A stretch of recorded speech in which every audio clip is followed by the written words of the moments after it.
Queridos amigos, queridos irmãos, vamos ao estudo de mais uma parábola de Jesus. Essas parábolas tão simples que envolviam o dia a dia daquele povo, daquele tempo, mas que pela sabedoria que elas trazem, elas chegam até nós de forma muito oportuna, nos ensinando como agir em muitas circunstâncias. Hoje nós escolhemos a parábola da candeia. Vamos à leitura do trecho que nós pegamos de dois evangelistas.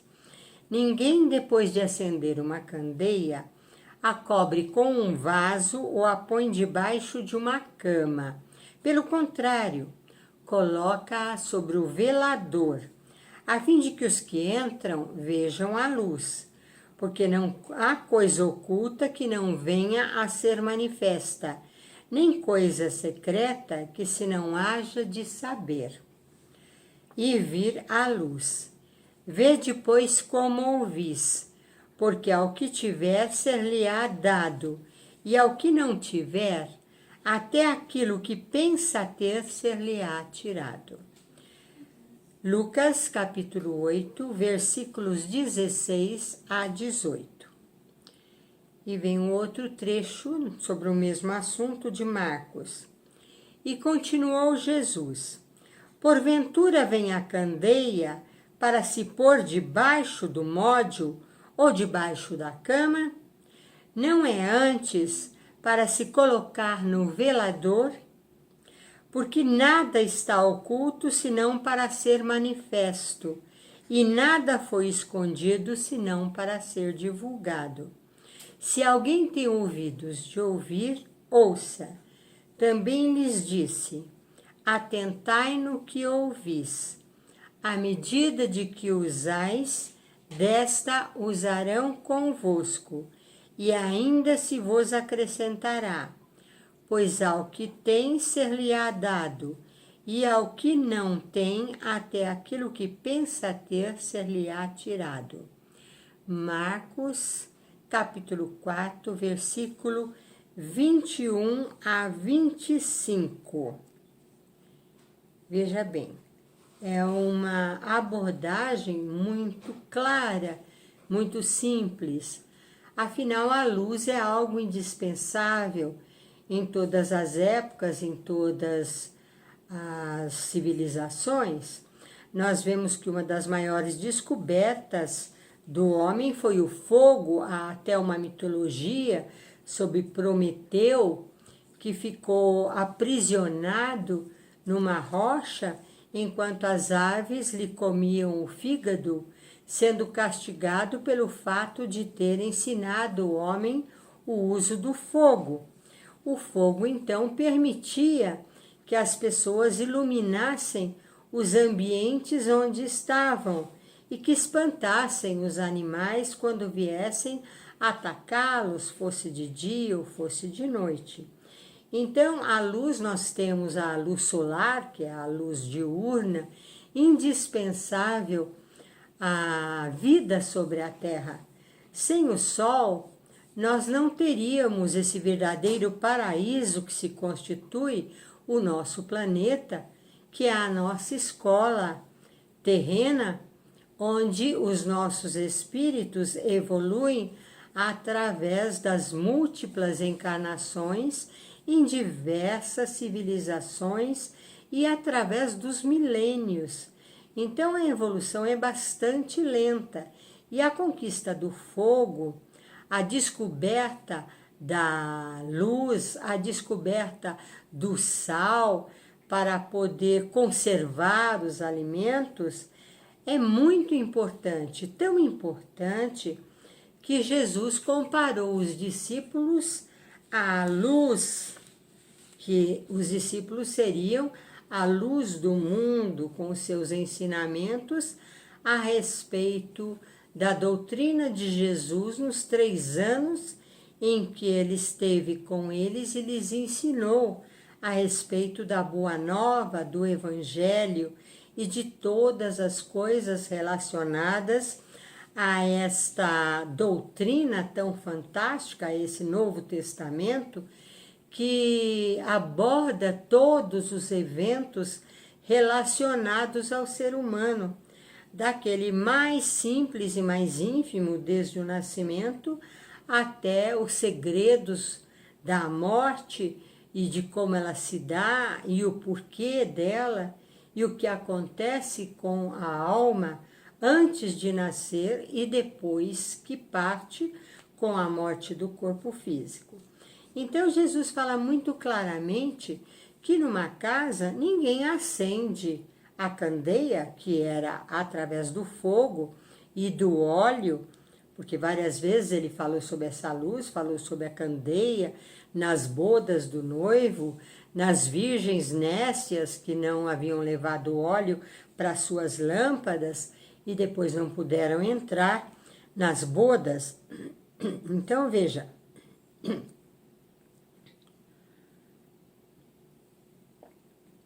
ele usou então a explicação simples. Ninguém acende a candeia e a coloca embaixo da cama ou sob um móvel para que a luz não se expanda no ambiente, ou até coloca um vaso por cima para que essa luz fique restrita apenas dentro do vaso e, portanto, não ilumine o ambiente. Muito pelo contrário, essas lâmpadas, essas candeias tinham um lugar próprio para ser colocado, o melhor local, para que iluminasse todo o ambiente. Então, era no velador, no lugar onde se punham antigamente também as velas, né? Feitas de algum tipo de resina para iluminar o ambiente. Havia locais onde se pendurava essas candeias na parede para também iluminar o ambiente, ou mesmo dentro de túneis, em locais mais fechados, em templos. Hoje em dia as pessoas usam uma luz que é mais potente do que aquelas e que também foi evoluindo através do tempo, através dos conhecimentos. Hoje nós temos a lâmpada elétrica, a eletricidade que vem das usinas de força ou usinas a carvão e que produzem então a possibilidade de iluminar aldeias, cidades, megalópolis, estradas e cada vez mais o maior número de ambientes, e elas foram progredindo desde a lâmpada apresentada por Edison, as lâmpadas de tungstênio, que eram formadas naqueles filamentos que se incandesciam, até as lâmpadas neon, que produzem um gás próprio dentro delas e um vidro também adequado.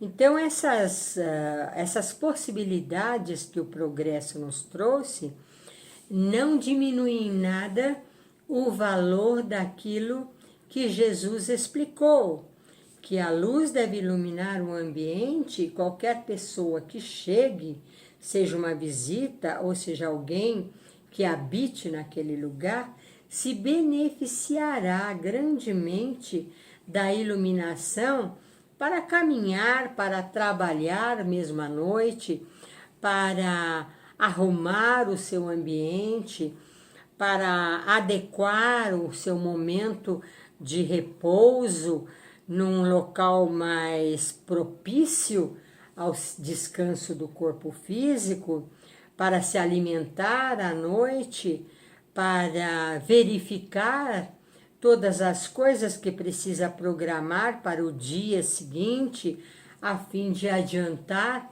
a rotina do seu dia a dia.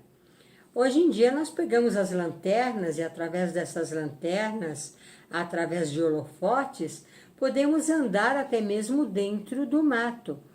Conta-se que certa ocasião, algumas pessoas estavam num castelo onde haviam muitos cômodos, muitos andares, muitos corredores, havia a parte mais do sótão e também a parte dos subterrâneos, dos túneis, do lado externo, onde as pessoas passeavam pelos jardins.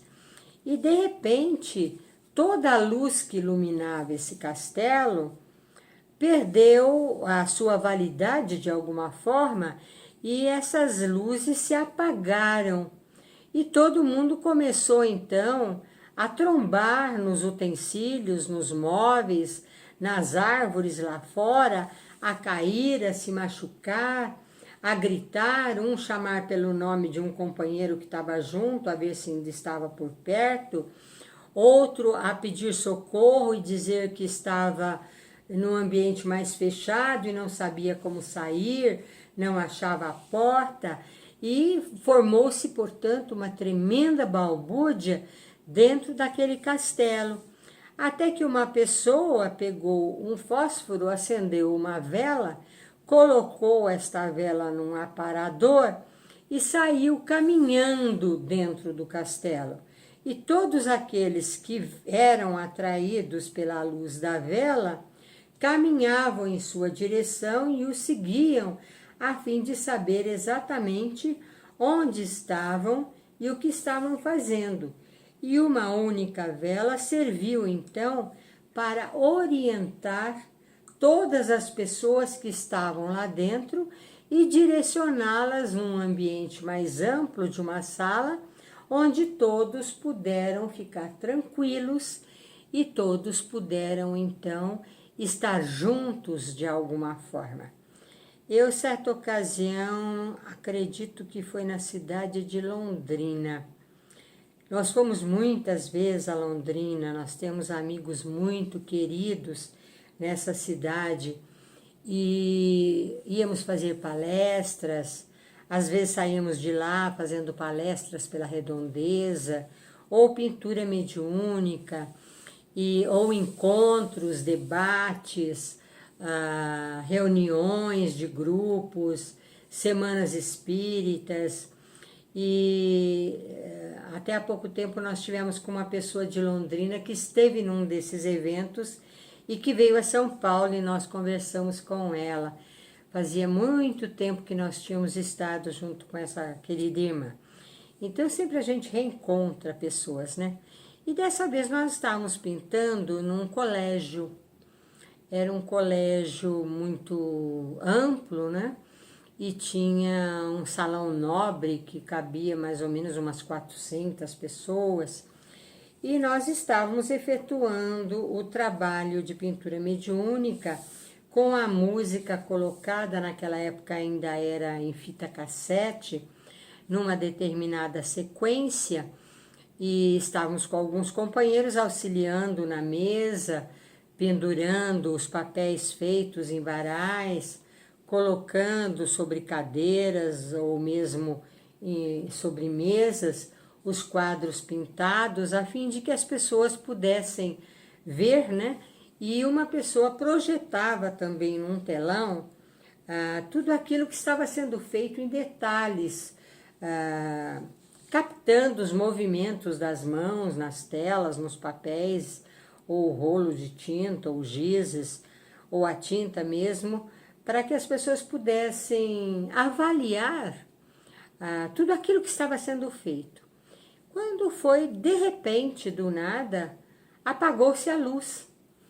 E era só no colégio, aparentemente, porque a gente percebia, através da janela, um pouco de luz vindo dos postes da rua, da redondeza, mas não o suficiente para iluminar o local onde nós nos encontrávamos, que era bastante amplo, mas que ficou imerso em escuridão.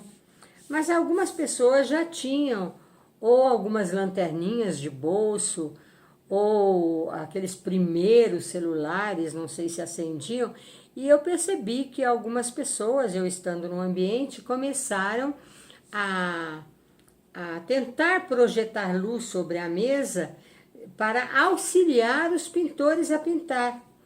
E foi muito engraçado porque eu percebi que um dos pintores, através da minha voz, falava: é muito fácil fazer a luz voltar.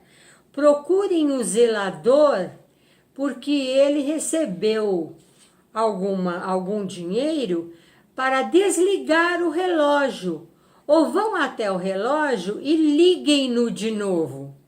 Claro que todo mundo saiu procurando o zelador, mas o zelador havia desaparecido simplesmente. E eles ligaram a luz e realmente haviam muitos jovens daquele colégio, havia uma quantidade imensa de jovens. E eles se divertiram muito com aquilo de verificar que os espíritos tinham visto e falado através de nós que havia um elemento material que de uma forma muito bem escolhida por ele, tentara prejudicar o trabalho mediúnico de pintura. E eu estava com as mãos e os pés ainda cheios de tinta, e nós terminamos, eles estavam lá vendendo as coisas, e eu autografando livros, ainda peguei um carro e fui autografando livros no meu colo, ainda com as mãos sujas, para algumas pessoas que haviam comprado, e os jovens de carro também indo à frente, foi fantástico. E eu disse, não vai adiantar, nós vamos chegar atrasado na rodoviária e eu vou perder a viagem, eu vou ter que comprar outra passagem para voltar para São Paulo, porque com todas as coisas que haviam ocorrido, houve um pequeno atraso. E eles diziam, não, você vai conseguir, querendo me ajudar. E eles chegaram à minha frente, na rodoviária. E quando eu cheguei com malas e tudo, eles me ajudando a levar, foi muito engraçado, porque quando eu cheguei na Gari, os jovens estavam discutindo com o motorista que queria sair, e eles estavam segurando o motorista, dizendo que não, que faltava uma pessoa, que não custava ele esperar uns minutinhos, e seguraram o motorista e fizeram também guardar todos os volumes que eu estava levando de caixas de livros e de telas e tudo, que eu viajava com tudo isso.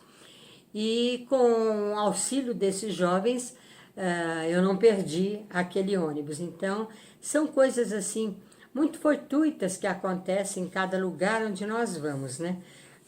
Coisas fantásticas, mas a luz é indispensável à nossa vida. E eles dizem que, com relação à luz, que não vai haver nada oculto que não seja manifesto. Isso é fantástico, porque as pessoas que não têm caráter, muitas vezes mentem, agem com hipocrisia, camuflam as suas ações, denigrem as ações alheias e tapeiam, às vezes, o maior número de pessoas. E eles podem tapear durante um longo tempo o maior número de pessoas, mas não conseguirão tapear todas as pessoas durante todo o tempo. Então, não existe nada oculto que não seja manifesto, de tal sorte que isto é tão maravilhoso, que isso não só nas ações humanas, como na história da humanidade, como nas descobertas científicas, como nas descobertas até interplanetárias, como a ciência espiritual, também estudando os mecanismos da mediunidade e fazendo com que as coisas, então, possam ser ditas às claras, o que muitas vezes esteve restrito a um número pequeno de pessoas que estavam pesquisando, que tinham esse conhecimento, que muitas vezes era hermético, era dado apenas aos grupos mais escolhidos, selecionados, não é? E então, nada ficará oculto. Esta passagem também, num determinado momento, ela diz, cuidado com o que ouvis, porque com a medida com a qual você transmitir aquilo que ouviu, interpretando a seu modo, você também será julgado.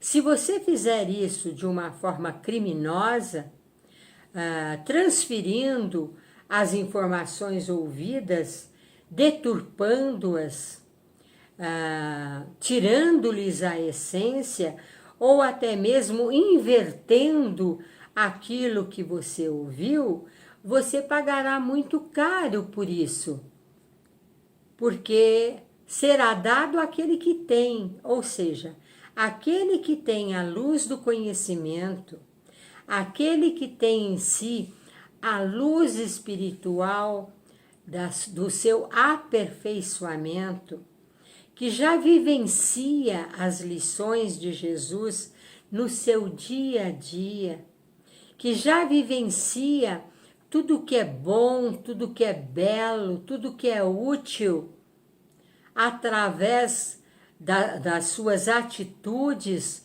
com o semelhante, durante todas as horas do dia e mesmo quando desdobra através do sono, continuando nesse mistério de fazer o bem, de espalhar o belo, de conduzir o que há de melhor ao maior número de pessoas, essas pessoas serão julgadas pelo bem que executarem, e as outras serão julgadas pelo mal que fizerem. E cedo ou tarde, todo o mal que eles hajam feito será descoberto, será testemunhado pelo maior número de pessoas, e será como uma bola de neve, levando de roldão todas as mentiras com a luz da verdade. Então a verdade é muito importante. E há um outro evangelista que fala nesse trecho também assim: veja que a candeia são os seus olhos. Aí ele não diz que são os ouvidos, assim os olhos. Se os seus olhos tiverem luz, se os seus olhos souberem ver, avaliar, deduzir, concluir, dimensionar todas as facetas de fatos, de objetos, de atos, de coisas, quão grande será essa luz. Mas se seus olhos tiverem trevas, se aquilo que você estiver lendo, aprendendo, ouvindo, vendo, for deturpado por você intencionalmente, a fim de prejudicar uma pessoa, mais de uma pessoa, um grupo, uma coletividade, um país, um dirigente de nação, se você estiver usando os meios tão vastos hoje das mídias sociais, da televisão, do jornal, do noticiário, das próprias leis, deturpando-as em prejuízo da verdade, quão grandes trevas haverão em seus olhos. Então, não é só indispensável a luz terrena, que é tão hoje em dia disputada, porque disputam a força dos rios, disputam as usinas, disputam a possibilidade da comunicação através dos satélites. É uma disputa econômica, uma disputa hegemônica, uma disputa de vários países e muitas vezes de forma criminosa, não deixando que o mínimo de civilização bafeje as pessoas que estão vivendo de uma forma ainda muito rústica e muito rude, muito difícil para a sua subsistência. Então, é necessário que esses bens que foram dados a Deus para todos nós, essa luz maravilhosa do sol, por exemplo, que é tão importante porque é dele, das suas explosões, das suas ações, que resultam todas as mudanças climáticas na Terra e nos outros planetas, que nós entendamos o valor não apenas da candeia humilde explicada por Jesus na parábola, mas da grandiosidade que a luz representa, a material e a espiritual, que devemos levar ao maior número de pessoas, libertando-as das trevas, da ignorância, do desconhecimento, da falta de informação e até mesmo da falta de formação pessoal, nas suas esperanças, nos seus ideais, nos seus sonhos, na sua planificação, mostrando quão imortais nós somos e que somos fadados à perfectibilidade, à perfeição, e de tal forma que todos nós trazemos luz em nós, somos centelhas divinas, perfeitas, criadas pela luz do mundo, que é Deus, e por aquele que é o caminho, a verdade e a vida, o nosso Mestre Jesus.